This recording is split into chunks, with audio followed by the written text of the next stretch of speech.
Scruffles. Shh.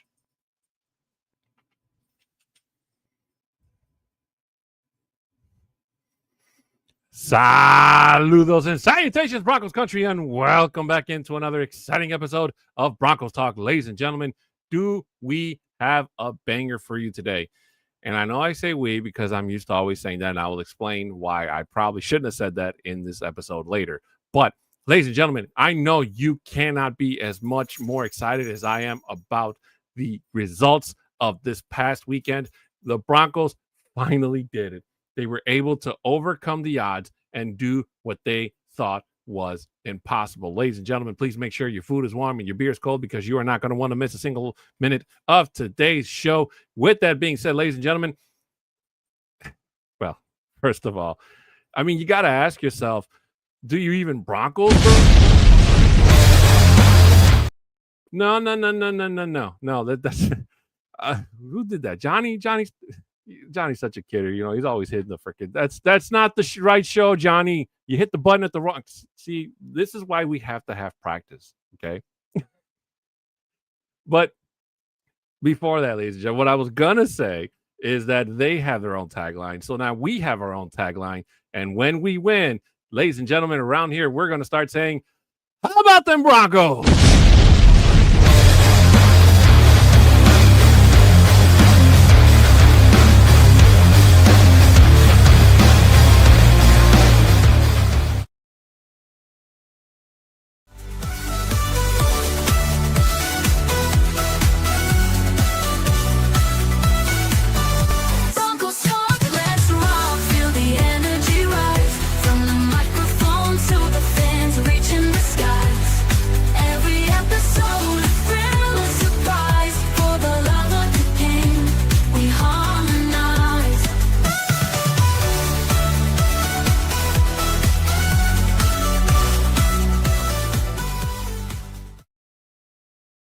And welcome back in, ladies and gentlemen. My name is Adan Diaz, and normally we'd be joined by the one and only incredible Bronco Libre, but unfortunately he has the night off today. So just going to be me today. Hopefully that's okay with everybody. If not, we'll see you next week. But you know what? He's entitled to have a day off because that guy works so hard. I mean, it's not easy, you know, being Bronco Libre by day. And then I don't know what he does at night. I figured he, you know, sleep or something. I don't know. So it's just going to be us for this show. We're going to have some fun. I guarantee it. And, but we're definitely missing Bronco Libre. We're definitely going to miss him for this show. But he did send me his picks for the Broncos overtime segment of the show. So we will have that here for you guys. So if this is your first time here, well, if this is not your first time here, welcome. If not, welcome back. I always mess that up. You know, but anyways, ladies and gentlemen, we got a couple of things we want to get out of the way before we get started with the show's festivities. Of course, as we always like to say, or ask, I should say, please, your support is very much appreciated for us here on the Orange and Blue Network. You can subscribe, share, comment on like on this and all the shows here on the Orange and Blue Network. Even if you're up to date with all of our content, there's plenty of Orange and Blue to go around to help scratch that orange and blue itch you might be having until game day comes. So, and then if there's something that you hear me say that you don't agree with, or you want to talk to Bronco Libre, the same way. You can hit a comment on there and we will get back to you ASAP. Also, if you're listening to us on audio, whichever form you're listening to, doesn't matter the platform, 5-star reviews are always well appreciated. If you'd also like, you can screenshot it and send us that review to our socials. My social is on Twitter at a 6'10" Mexican. Bronco Libre is at Bronco Libre 5280. For any business inquiries, you can email at broncostalk2020@gmail.com. Ladies and gentlemen, we'd also like to say thank you to the sponsor of today's show, which is W. So, ladies and gentlemen, if you don't know, W has no sugar, calories, maltodextrin fillers, and or artificial colors.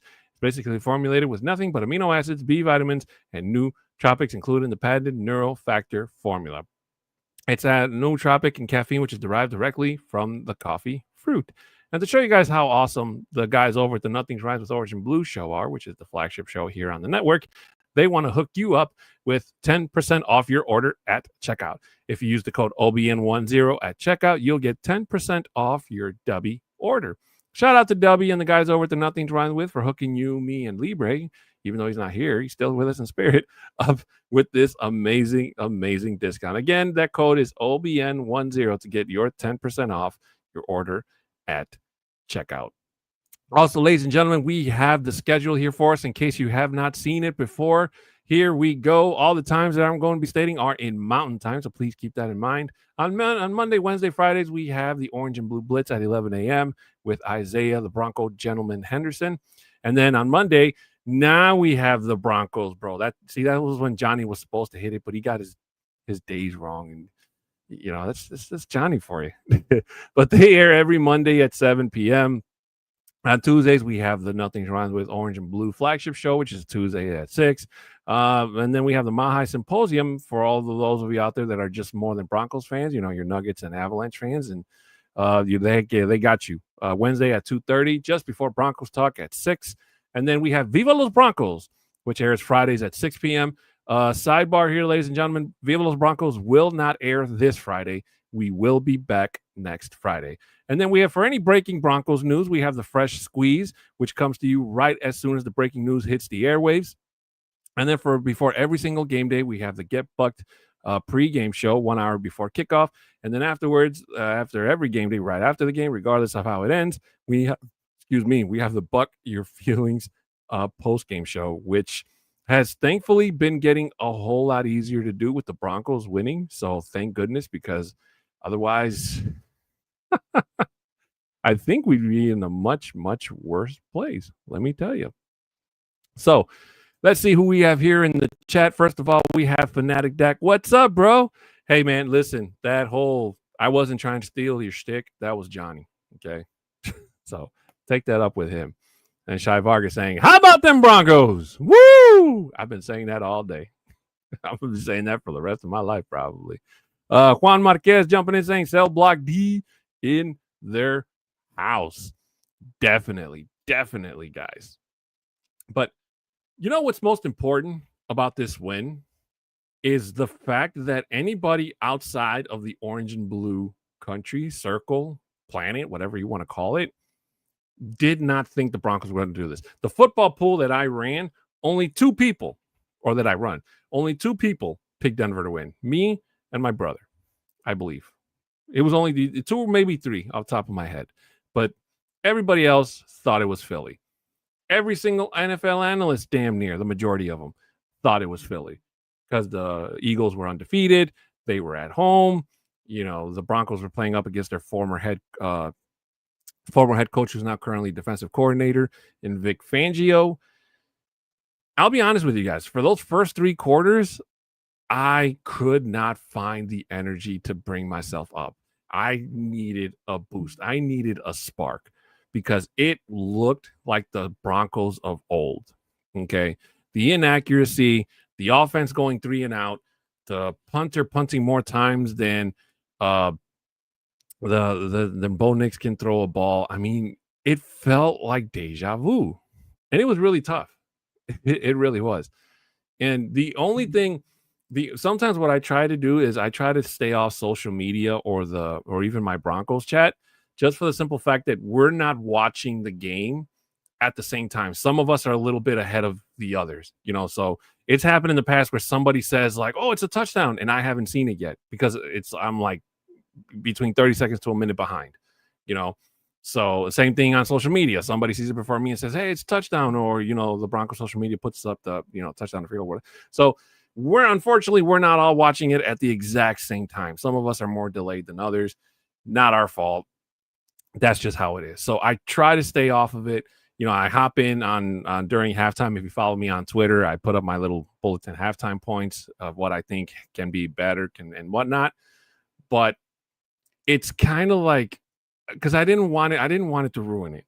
You know, it was really hard. It really was. And it kind of like felt, again, like deja vu for those of you. Jay Weaver, thanks very much for reposting the stream. And he also says, hope you're having a great night, sir. How many picks for Fields this week? You know what? Without jumping too far ahead, Jay, That our Jet segment is going to be so short, you're not going to believe it. But shout out to you, Jay. Thank you so much for stopping by, and thank you so much for your support. But the Broncos did not give up. Okay. And in part, I will say I kind of felt bad because my hope of winning that game was starting to slip. I was seeing so many things that I didn't see. Did you know that in that touchdown pass to Saquon Barkley, that was the exact same play that the Chargers ran on the Broncos last year in Denver? And if I'm not mistaken, I think it was also Singleton, or it may have not been Singleton, but it was also one of our linebackers. I think it was Cody Barton, who got burned on that exact same play. That exact same play, which was nuts. And that's the deja vu that I had. Different linebacker, but it's the exact same thing. And it was even worse last year against the Chargers because it was Vidal, a second-year running back. This one I kind of respected because it was Saquon, and Saquon is a beast. And the fact, and the fact that the Eagles did not run Saquon down our throats like I thought they were, with our linebackers struggling the way they have these last couple of weeks without Greenlaw seeing the turf yet, was beyond me. And to be honest with you guys, the Eagles, just like some of the games they have in the last couple of weeks, they've been playing through the seat of their pants in terms of they were always expecting for a miracle. They were always expecting for a bailout, kind of like we as Broncos fans do with our defense. You know, we expect our secondary to get a pick six. We expect Nick Bonito and Jonathan Cooper to get a strip sack or just a sack in itself, that the linebackers come and make a tackle on a fourth down and force conversion. We expect so much of the defense that we kind of forget that we have an offense that has to go out there and do the same. So, kind of like what Juan says right here. What guts by coach to go for two after the Evan Ingram, and then I'm pretty sure he meant to say touchdown, which is true. That whole thing, Courtland Sutton, that first drive, if he catches that, maybe he could have shook off Mitchell and gotten a few more yards. Hell, maybe even taken it to the house. Probably not because of the angle he was. But the fact that he didn't catch it drives me nuts. It drives me nuts because I always see the same video of Courtland Sutton making these circus-like catches that you could probably only see in Madden. And then when something hits him like right in the hands, it falls straight down, or it doesn't get caught. Or it's like something crazy, something that's so basic, Courtland Sutton can't catch at times. And then there's like that, but the Eagles got super cocky.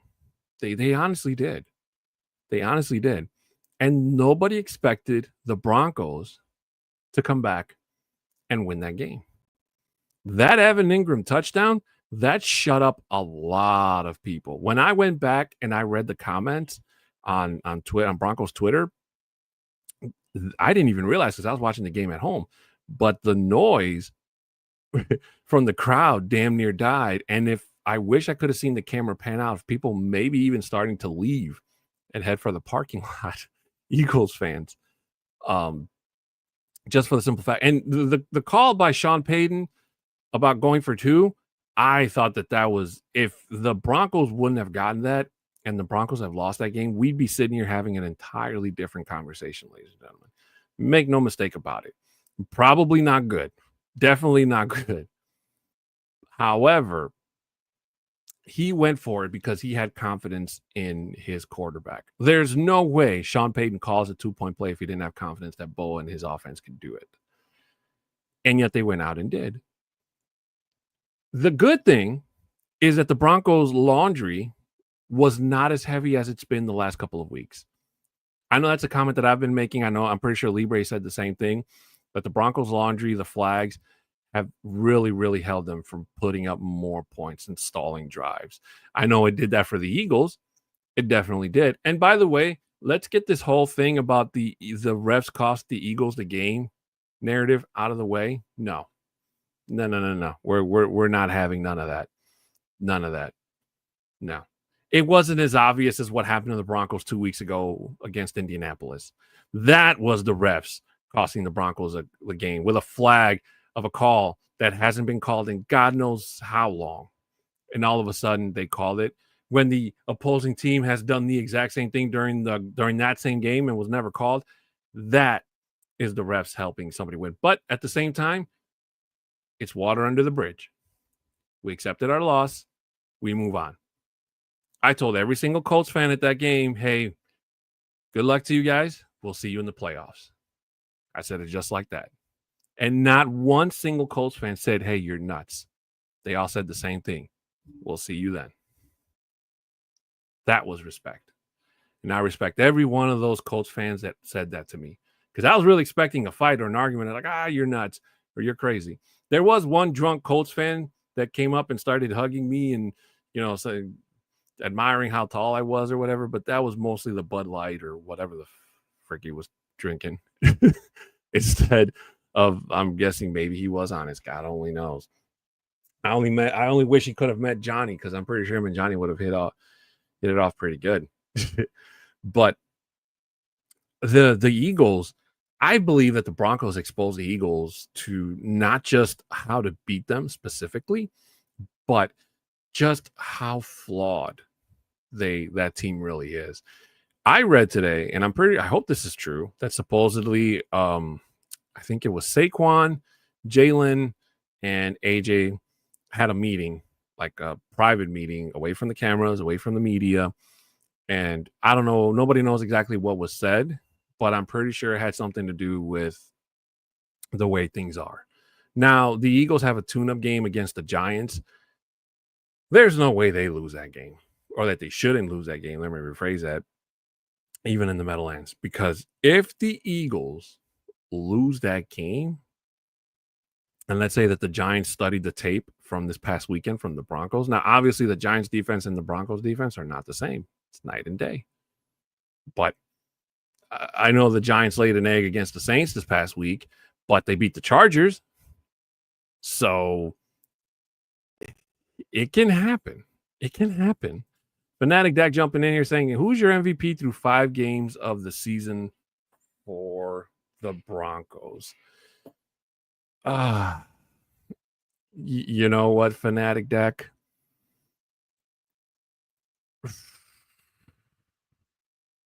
Where's my water? I got to think about that for a second because that's a really good question. But you know what? Without thinking, I was going to say drinking, without thinking too much about it, I would probably say Nick Bonito. Just for the simple fact that the record pace that man is for possibly rewriting a new sack record for the season is insane. How far ahead he is. I think from the stat that I saw earlier, I think most of the other guys behind him are like at 5. And he's got like 7.5, something like that already. So I want to say that Nick Bonito is going to be, if he's not the actual NFL MVP, then he's more than likely a runner-up or running for Defensive Player of the Year, because the way that man gets off the ball is just freaking insane. So, and then you jump in saying Bonito's might as well. Love it. I'm pretty sure it's a lot of people's MVP, just for the simple fact that what he's doing out there is fantastic. I will say that I was a little worried again for Riley Moss because, Riley Moss got burned on that one play. But I feel that Riley Moss, he gets burned almost one play a game, and then he kind of like turns it around, and then it doesn't really happen again. Like he tightens down. And I don't think we've ever seen that from him. But then again, I mean, though the Eagles, AJ Brown and Smith are really, really good at what they do, and they're not easy to cover, especially since I think both of those guys had a height advantage over Moss, if I'm not mistaken. They're both tall dudes. So I know PS2 was out there, and he did what he always does. That drive where the Eagles scored, I didn't like that call on PS2. I didn't think that was exactly pass interference, but anytime you stick your arm where he had his, the refs are going to call that. So, but again, it's PS2. If he doesn't do that, then the wide receiver comes down with the ball most likely. So it was going to be a touchdown damn near either way, if you think about it. But then I don't even remember if he was in bounds. But this win was probably it's probably right up there with when the Broncos beat the Chiefs for when they broke the streak 2 years ago. That's where I put this. Was it 2 years ago or was it last year? Whenever Mahomes' flu game was, I think it was last year. So it's right up there. And it definitely puts the Broncos back in the realm of possibility where the Broncos could upset. The Broncos could beat any team or can beat any team in the league, regardless if they're undefeated, if they just won a Super Bowl, if they're Super Bowl contenders now. It doesn't matter. And it takes off of the 2 losses that they had against the Chargers and the Colts, because they lost those because of last-minute field goals.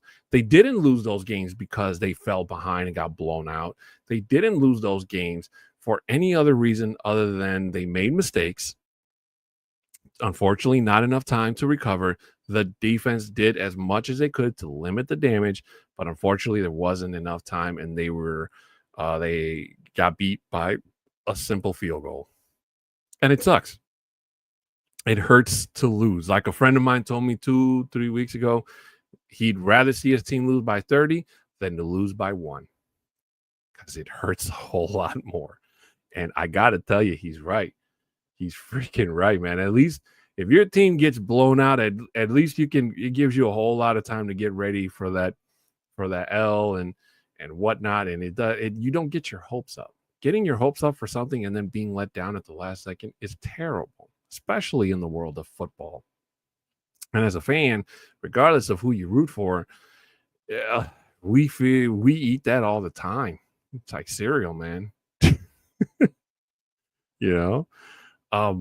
But it was crazy. And the great thing is, or the good thing is that Bo is starting to come into his own element. Yes, the offense is still got a lot of work to do. They have to stop starting slow, because getting the ball in the first half is an advantage. And if you don't take advantage of it, then you're more than likely it's going to be harder for you to come back out with a win.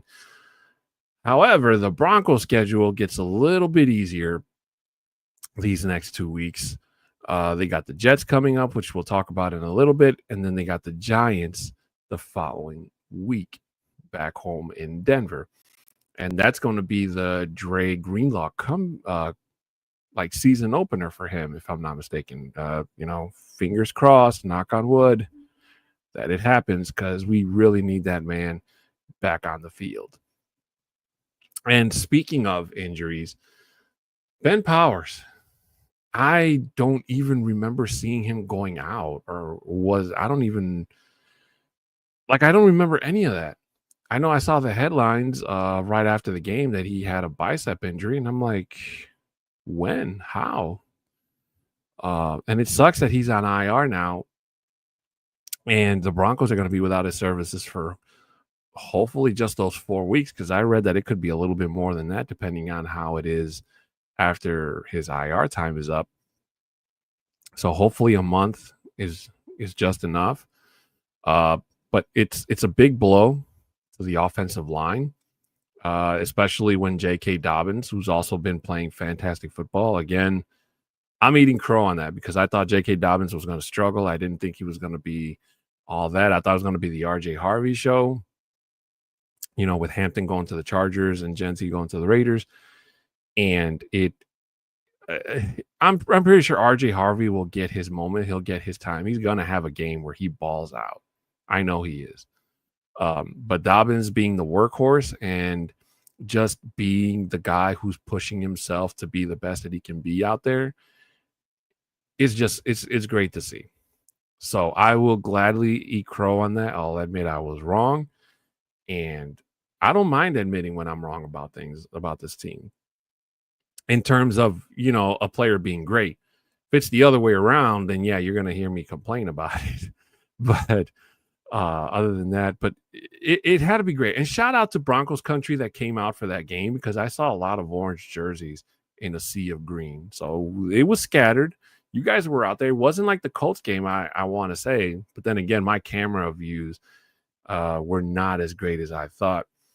But I know Broncos country was out there. I saw pictures of people outside the stadium taking pictures and just having a fantastic time. Shout out to Matt Fanatic. I know he was out there. He made the trip out to Philly, hanging out with all the Broncos fans. I'm sure. I'm still jealous that a lot of people got to meet him. I hope to meet him someday. And, just tailgate with the guy, chill, relax, have fun. Shout out to Clayton. He says, hey guys, how you guys doing? Clayton, thank you so much for stopping by. Appreciate it, man. Thanks for showing your support for me and Libre here on the Orange Blue Network. Again, you guys didn't hear me say the first time, Libre is not here with us tonight. He had the night off. He will be back next week, I promise you. And I'm pretty sure if Libre could be here, he'd tell you how much he loves you guys. And misses you guys. He's probably going to yell it to the top of the top of his voice next week. But in closing for this Eagles thing, do not let anyone tell you any different about the Eagles losing, because what I've been hearing from, or seeing, I should say, well, both actually, seeing and hearing from the Eagles' perspective, it's just one loss. We'll be okay. Like, it's more than just one loss. Okay. The Broncos took your undefeated streak. The Broncos probably laid out a plan for your upcoming rivals on how to beat you. You don't know how much damage the Broncos maybe did if that relationship between Hurts and AJ Brown, it was already on the rocks. Now I believe that relationship is even worse. I wouldn't be surprised if whenever the next game the Eagles lose, or even if they don't lose on Thursday, and AJ Brown does not play up to par like he thought he was, if he goes and he asks for a trade, or if the Eagles just decide to trade him just for the simple fact that they don't want that type of energy or negativity in their locker room, because that's how it feels it's going.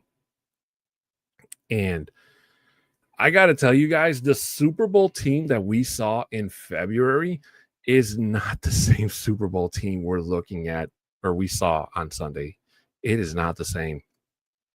Like, that defense, I know we talked about it. It's been gutted. And to be honest with you, I'm actually surprised that CJ Gardner-Johnson did not come back to the Eagles. I thought he was. And for some reason, he's on the Ravens practice squad. A defending Super Bowl champion player on a Super Bowl squad, on a practice squad. Like, make that make sense. Because I can't. Clayton jumping in saying, young, hungry, and well-coached team, and a ton of talent all around. Denver Broncos for life. Yes, sir. He also says, run, run, run. Great things happen when we do that. And it truly brings out the best in BO. So, I mean, when the man's right, But this victory is huge. And the fact, there's some Eagles fans that were brave enough and, made fun of themselves and ate crow for talking so much smack the last week. And I give them credit for it. I also shared a picture of Homer, Lisa, and Marge laughing and pointing at them, because I told them, keep that same energy, man. Keep that same energy, because one of us is going to be a happy camper next week and the other one's going to be miserable. So this is a bad taste that's going to stay in Philly fans for the rest of the year, especially if that loss is the only one that they endure for the rest of the season. Let's say, hypothetically speaking, they'll have to sit there and realize and know the fact that it was the Broncos who gave them their only loss of the season, if that's what happens to fruition. I don't think, unfortunately, that's going to be the case. There's a lot of issues with it's mostly the defense, I want to say. Offense has their share of problems in Philly, but the defense is the one that really, really suffered. And to me, it's surprising because I thought that Vic Fangio, knowing how the Broncos offense operates, was not able to completely shut the offense down. And his guys, for most of that fourth quarter, they could not stop Bo Nix. You know, Cooper DeJean and Bond, two players that, I was hoping that the Broncos would go out and get Bond, but unfortunately, Eagles snatched him back up, made sure he stayed in Philly, but he would have been a great addition in Denver. But the fact that the Eagles could not fix what was taken from them during the offseason and keep that same formula going, it's not working. And they're starting to realize it. And I'm telling you guys, the Broncos left the blueprint on how to beat Philly. And it's up to the other teams to do exactly what Denver did and beat them. To beat them, I should say. Whether they decide to choose it and follow it is anybody's guess. But I'm proud of our boys for going out there. Again, I don't want to say that I knew they were going to win because for 3 quarters, I felt like it was not going to happen. I'll be honest with you guys. I'm not going to sugarcoat it. It was really hard for me to get myself hyped up because when I saw the punter come back and punt, when I saw Saquon run that ball back, it felt like the game was over. But the Broncos did not give up on us, and I did not want anything to ruin it for me. I just sat there, and I said, come on, guys. We can do this. At least, keep it interesting. Keep it interesting. Do not get blown out. Don't get blown out because that would have been even worse. And I want to say I wish that someone out there in Philly heard me and they came back and they did what they did and they won the game at the end. But it was all them.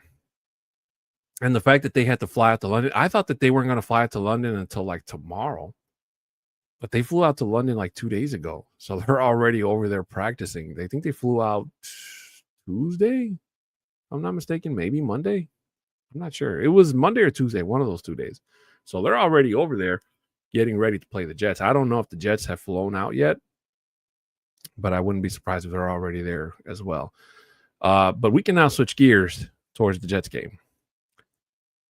The Jets, I thought that they were going to keep it close with the Cowboys. And unfortunately, they couldn't, which was really sad because the Cowboys defense is terrible. Their offense, Dak Prescott, again, got to give it up to Javonte Williams, Ali Crow. I thought he was going to be terrible in Dallas, but he looks like a new man out there, and I'm happy for him. He's really turned it around.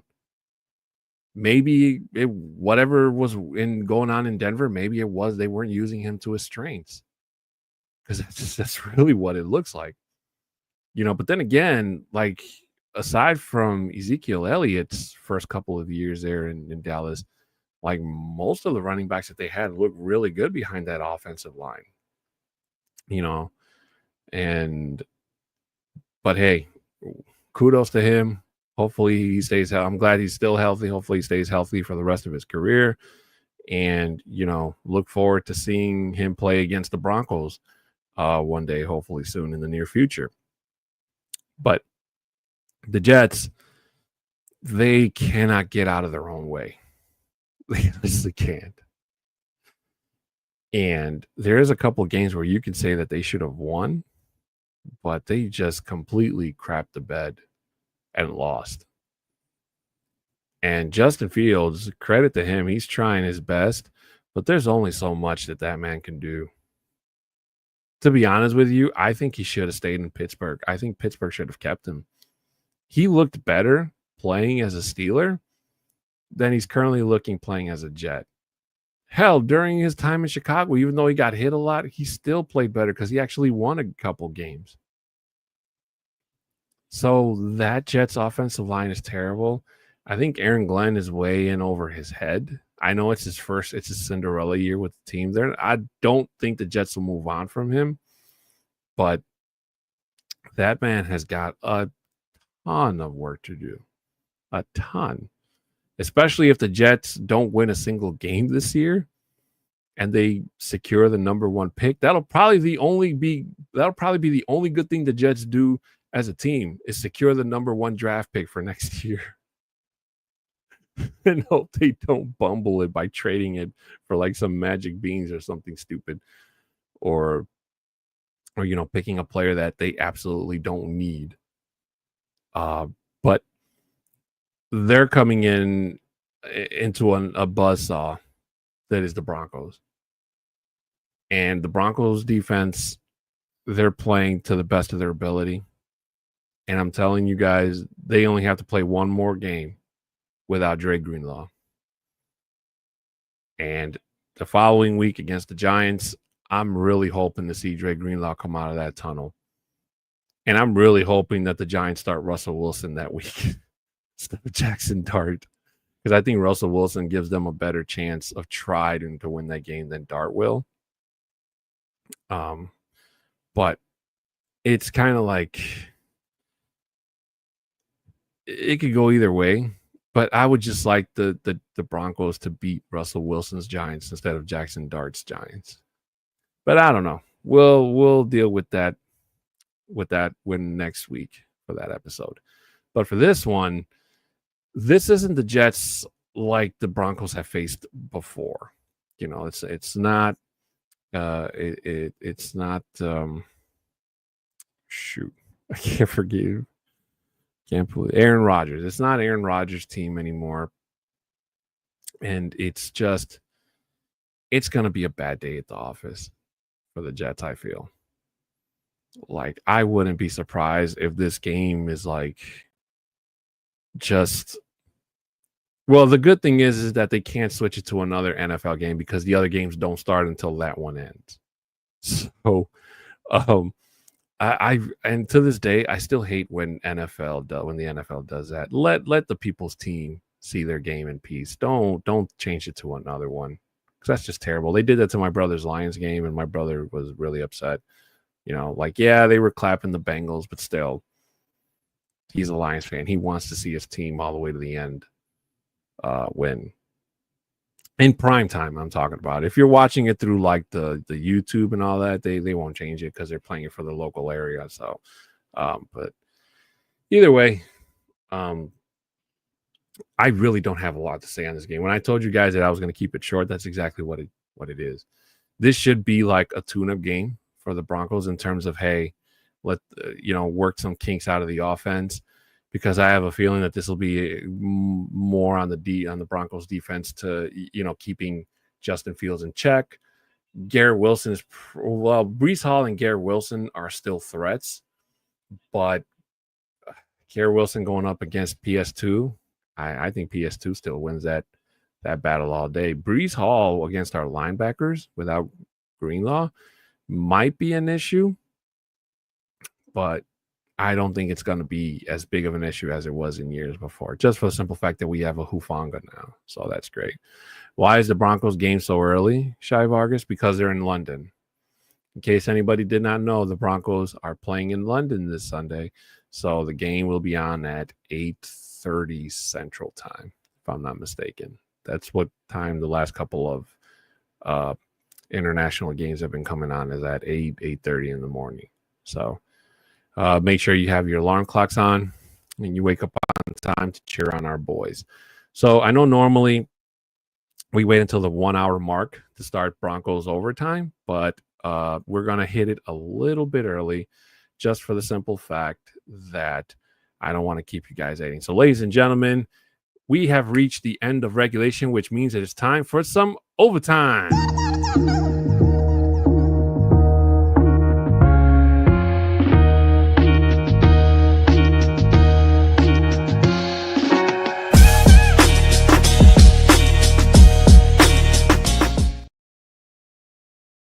All right, ladies and gentlemen, I know that normally I messed up the snap. I'm supposed to snap it and hit the Yeah, see that whole thing about Johnny's rubbing off on me now.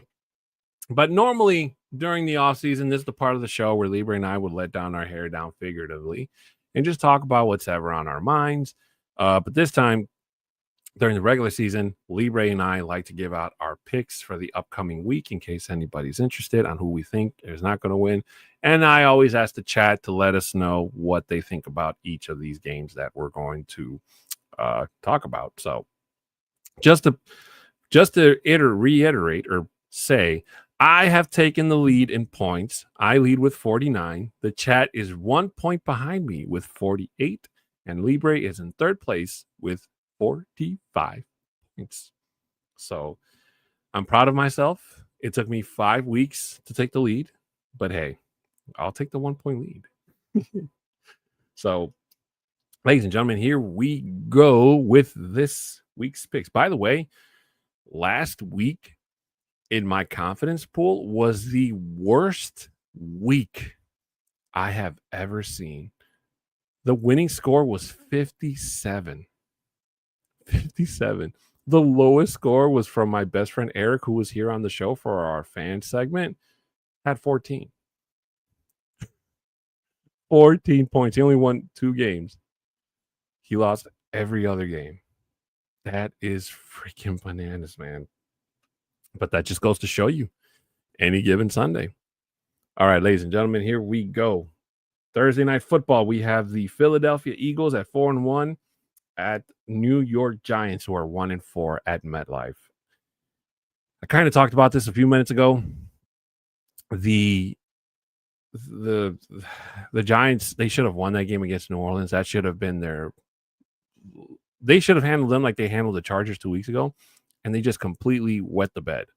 They had 5 turnovers, and it was terrible. And they lost to a team that they had no business losing to. And now they're going to face a pissed off Philadelphia Eagles team on a short week. I do not envy them. I really don't. So I'm going to say that the Eagles win this one. Libre chose the Eagles as well. And chat says Eagles over New York. So that should be a no-brainer. I hope that Jackson Dart gets some really good practice in because I don't think he's played a rival team yet. This will be his first rivalry division game. And it's going to hurt because he's going to meet that defensive line, that Eagles defensive line. Those boys do not play. All right, next we have the LA Rams at 3-2 going on the road against the Baltimore Ravens, who are 1-4. The Rams last week on Thursday Night Football, another team that wet the bed. They should have clobbered San Francisco with all the injuries that the Niners had, and they could not beat the Niners. That's going to come back and bite them in the butt big time, especially when they have to face them again later on this year.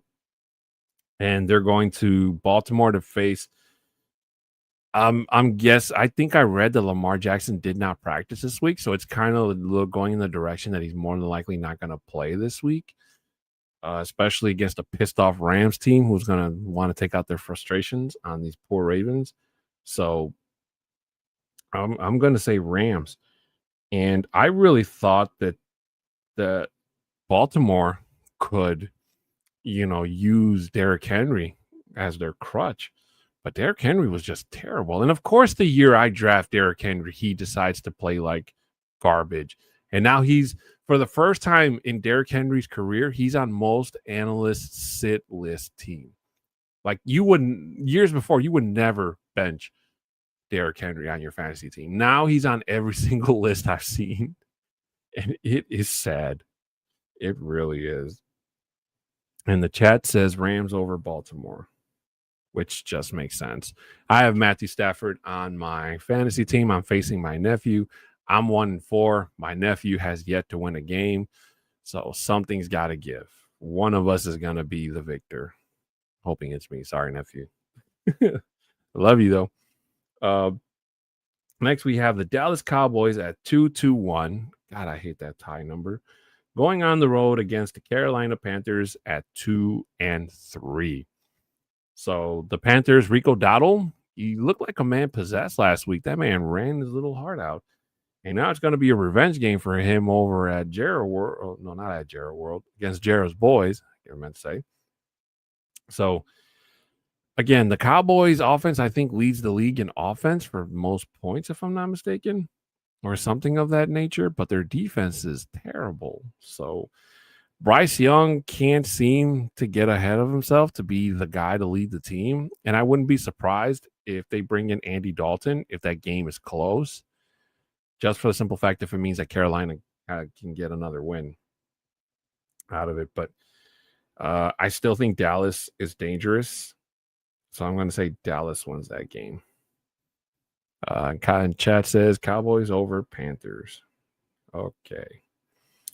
All right. Next we have Arizona at 2-3, at Indianapolis at 4-1. Shout out to the Colts for taking care of business against the Raiders. You guys made me happy. I don't know how Arizona lost that game last week. That was one of those freak things it's like a glitch in Madden. Like the dropped ball at the line, which is starting to kind of be a problem now. And it's crazy. It's really freaking crazy. And then I don't know what the hell that was. Like the ball was intercepted. The defender comes down with it and the ball slips out, goes into the end zone, and somebody from the Titans lands on it. Like, what? I don't know.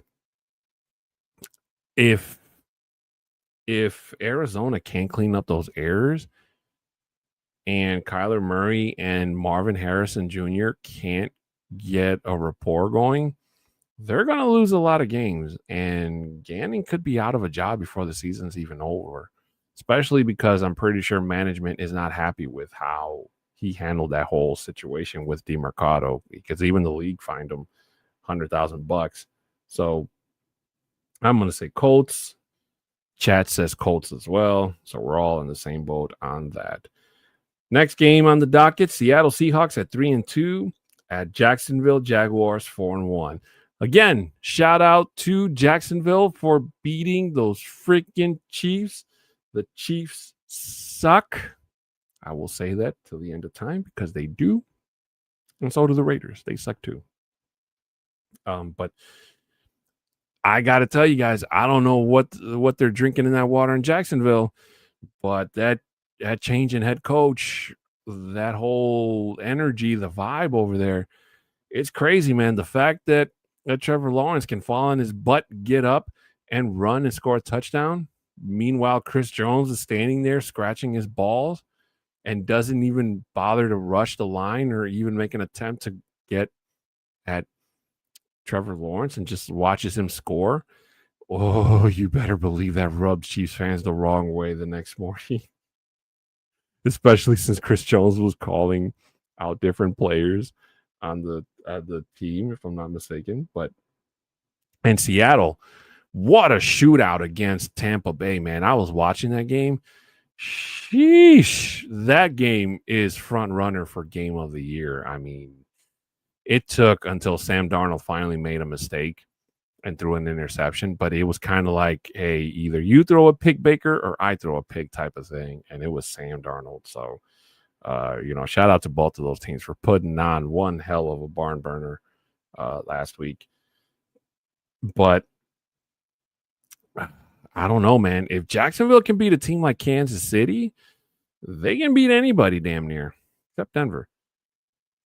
But, man. I don't know, that Seahawks defense, they weren't as tough last week against Baker, but that's Baker. And that was Baker without Bucky Irving, mind you. So chat says Jags. And I'm going to say Jacksonville as well. Just for the fact that, riding the hot hand. But Nixon, Smith, and Jigba, that guy's a beast. Kicked my ass in fantasy last week, I'll tell you that much. The LA Chargers heading on the road at 3-2 against the Miami Dolphins, who are 1-4. 4. Miami had no business losing that game last week. My goodness, Darren Waller should have had like 6 touchdowns. I wish he would have had 6 touchdowns, and maybe I would have won my week.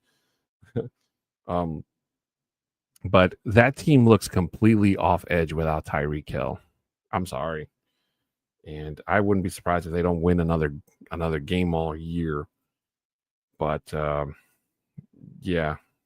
Also, Baltimore seems to have started a fire sale, and Miami could be next too if they lose this week. Start sending players off and rebuilding with picks. So, as much as I hate to say it, Chargers. Okay.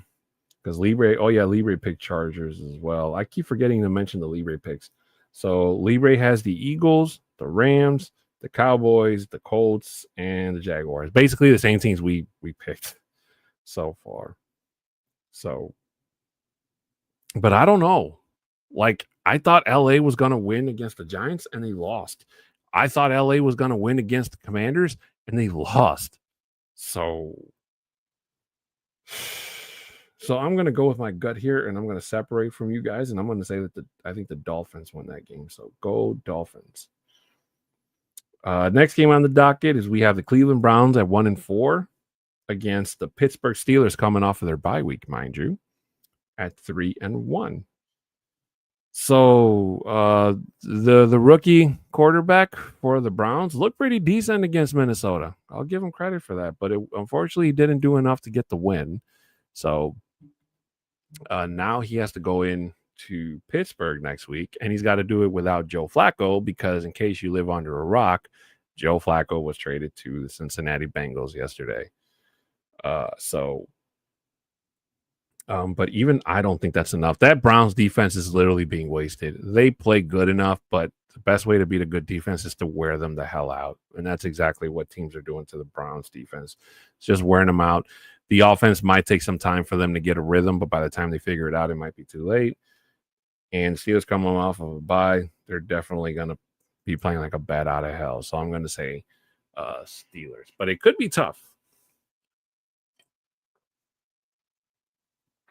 And chat says Pittsburgh, because they're at home and coming off a bye. Yeah. Teams usually have the advantage when they're coming off a bye, And next on the docket, we have New England Patriots at 3-2 at New Orleans at 1-4. And I got to tell you, I was not expecting the Patriots to beat Buffalo. I thought it was going to be close because most division games, it's two teams that play each other twice a year. They know each other like the back of their hands. But it was one of those like an analyst put it out that was perfect. It was just Buffalo playing with their food and not taking it seriously, and it came back to bite them in the ass. And unfortunately, Josh Allen won't always be able to come and save the day at every game. So, and that was a game that they could not afford to lose, especially because if it comes to a tie, the Patriots currently hold the tiebreaker over them. So I'm going to say that the Patriots win this game just for the simple fact that Stephon Diggs looks like a brand new guy. Basically what he wasn't able to do in Houston before he got hurt. So I'm going to say Patriots. Chad says Patriots, and Libre went the other way, and he thinks the Saints are going to win. So it'll be interesting to see. And then the next game, which probably can be considered the toilet bowl game of the week, the Tennessee Titans at 1-4 go on the road against the Las Vegas Raiders, who are 1-4. I told you guys at the beginning of the season, of the year, whenever I said it, the Raiders are not going to be a good team, and they're not. Pete Carroll is in way over his freaking head. Geno Smith is not the answer. He never was. They should have never brought him from Seattle. Why do you think Seattle let him go? Because they knew. Same thing with Russell Wilson. They knew. And Geno Smith has been freaking terrible. And Ashton Genty's just along for the ride. So is Max Crosby and Brock Bowers. And I'm pretty sure Max Crosby's got to be up to his head, and he's got to go home after every loss and be like, I'm getting paid a lot of money. I just got to tell myself I'm being paid a lot of money. It's got to be worth to lose. Because I probably sure as hell couldn't tell me that. I've been like, hey, man, trade me. Get me the F out of here. And I love watching the Raiders lose.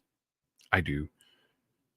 And the fact that the Raiders got blown out by the Colts, at least the Broncos kept it close and they lost to a stupid call and a field goal. But they did not get blown out. And I feel bad. Well, let me rephrase that. I don't feel bad for Raiders fans that showed up and had to sit there and watch that in person, because I'm pretty sure they were the first ones to leave. Especially when the Colts fans do that thing that did. That was just weird to me. I don't know how the hell Colts fans do that or what the hell that means, but that's them. But yeah. And then the Titans getting their first win, they got it off of a fluke, I want to say. I don't know if Cam Ward is good enough to beat the Raiders, but I'm going to cross my fingers and hope that he is. Libre also picked the Titans to win, and so did you guys. Raiders, you suck. I was right about Geno Smith, especially when he started that, hey, they wrote, but I never wrote back bull crap. Yeah. That thing died down quick, didn't it? Next one on the docket, we have the San Francisco 49ers at 4-1. At Tampa Bay, who is also 4-1. This could be the game of a week. I think so. This is definitely a primetime game. Because the 49ers, they were written off, and they went and shocked the world by beating the 49ers. And the Bucs, I thought the Bucs were going to struggle without Bucky Irving, but Jesus Christ, Baker Reagan Mayfield is like a man possessed. And it was really, really sad that he was not able to beat the Eagles. He just made one mistake, and unfortunately, it was a mistake that the Bucs defense could not overcome in general. But the Buccaneers at home are really tough to beat, so I'm going to say Tampa Bay, and so did Libre. And chat says Bucs. So go Bucs. Next, we have the Cincinnati Bengals at 2-3 at Green Bay, coming off of their bye at 2-1-1. Again, I hate that stupid one. I don't know why Cincinnati went and got Joe Flacco when they already have a Joe. I get it. Kirk Cousins was way too expensive for you guys to get. You couldn't afford him to put him on his books. Atlanta's not going to trade Kirk Cousins unless there's a team willing to eat some, if not all, the money off of his books, because they don't want to pay him to go play for another team. So I get the Kirk Cousins one. A lot of people were like, you should have gotten Kirk Cousins. You should have gotten Kirk Cousins. But I guess they didn't do their homework. You could have went and got Jameis Winston. I think Jameis Winston would have been a much better fit, to be honest with you. Because, yes, he throws interceptions, but he also throws touchdowns. Sometimes they go hand in hand. So, and Russell Wilson, I think Russell Wilson would have been a nice upgrade. Would have been interesting to see him as a Bengal. But then they go and get Joe Burrow. Now, the interesting thing is that Joe Burrow already beat Green Bay. So he has a win over the Packers. I wonder if it would be an NFL record if he beats the Packers again as a Bengal. But then again, the Bengals O-line is way worse than the Browns O-line. I mean, he'll have Jamar Chase and T. Higgins to throw to and Chase Brown to hand the ball off to. But it's going to take a while for him to build a rapport with those guys. And Micah Parsons, he's coming off of a bye week. He's going to feel a whole lot better. And I think he's going to be more than happy to say hello. So I'm going to say Packers. And I don't think, they definitely want to get the Flacco, especially Micah, because that loss left a bad taste in their mouth. So they're definitely going to want to get to Joe Burrow. Packer. Go, Pack, go. And then Sunday Night Football, the Detroit Lions at 4-1. Going to Kansas City to face off against the 2-3. 2-3. I love saying that. Kansas City Chiefs. Ladies and gentlemen, I enjoyed watching the Lions destroy the Bengals with my brother last week. And I'm going to enjoy watching the Detroit Lions destroy Chiefs in this game. You got to remember, the Lions beat them last year. Season opener. Not last year, the year before. Sorry, 2 years ago. Season opener. Stunned the world. Gave the Chiefs their first loss of the season. And they're going to do it again. Because David Montgomery, Jahmyr Gibbs, Sonic and Knuckles. Ooh, you better believe. This game might be close, just for the simple fact that the Lions secondary is banged up right now. But their front D is pretty damn good. And if they can get to Patrick Mahomes like the Jaguars did, or especially if Kirby Joseph is good to go, because I think he was hurt last week. I know Terrion Arnold was hurt. I don't know if he's going to play, but that Detroit Lions offense is really good, and they're humming real good. So I know that sounded wrong, but I don't care. So I'm going to say Lions, and chat says Lions because we never pick the Chiefs here. At least I don't. Johnny Baki would, because he secretly loves the Chiefs. D-Rock, what's going on, my brother? Good to see you. Thank you so much for stopping by the chat. Thank you so much for your support. Next game, I think about again, they got to stop doing this double header Monday night bull crap. This doesn't no good for nobody. It's more annoying than anything, to be honest with you. It's just one Monday night game, please. Just one. Put the other game on Sunday ticket. That's what I paid for. I can't watch two games, especially when one is on ESPN and the other one is on ABC. Because I'm not paying for ESPN. Screw that. Buffalo Bills at 4-1, going on the road against the Atlanta Falcons at 2-2. With the Atlanta coming off of a bye. So I think the Buffalo Bills are going to come into Atlanta pissed off about losing to the Vikings or the Patriots. I'm sorry. And I think they're going to steamroll Atlanta. I really do. Michael Penix has struggled a lot. I know he had a pretty decent game before the bye, but I don't think that offense is ready to deal with a pissed off Josh Allen. So I'm going to say Bills win that game. And chat says Bills do too. And then the last game is the Chicago Bears at 2-2, going on the road, coming off of a bye week as well, against the Washington Commanders at 3-2. Shout out to Washington. Von Miller, I saw you sack that quarterback, baby. You got the Justin Herbert sacking Chargers, Raiders, and Chiefs for continues in your career, even though you're wearing a different jersey. I don't care. I love it, man. God, I miss you in Denver, Von. If Scary Terry can come back a whole lot more better than when he left, I think that the Commanders have a much better chance of winning at this game. The Bears defense is really sus.